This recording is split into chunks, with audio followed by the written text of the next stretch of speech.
আপনি হেলমেট বের করতেছেন, এর আগে আপনার মাথায় হেলমেট নেই। দেখে আমরা একটা পানিশমেন্ট দিয়ে দিচ্ছি, এরপরে যেন ভুল না হয়।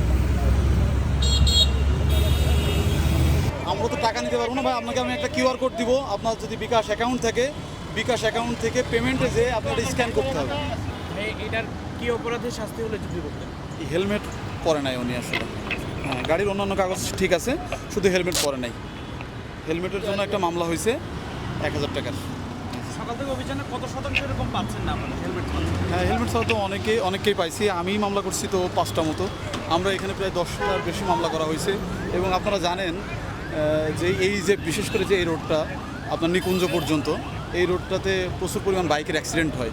তো সুতরাং এই রাস্তায় আমরা বাইকের ব্যাপারে খুবই কঠোর। আমরা এখানে কোনো প্রকার মার্জনা করি না। বাইকে যদি কোনো বাইকারের পিলিয়নার বা ড্রাইভারের যদি হেলমেট না থাকে, সেক্ষেত্রে আমরা মামলা দিয়ে দিই। এই মামলার প্রথমবার মামলা ঢাকা মেট্রো যে আইন আছে, এখানে আপনার প্রথমবার 1000 টাকা আসে। সেম অপরাধ যদি আরেকবার করে বা পুনরায় করে, সেক্ষেত্রে 2000 টাকা আসে।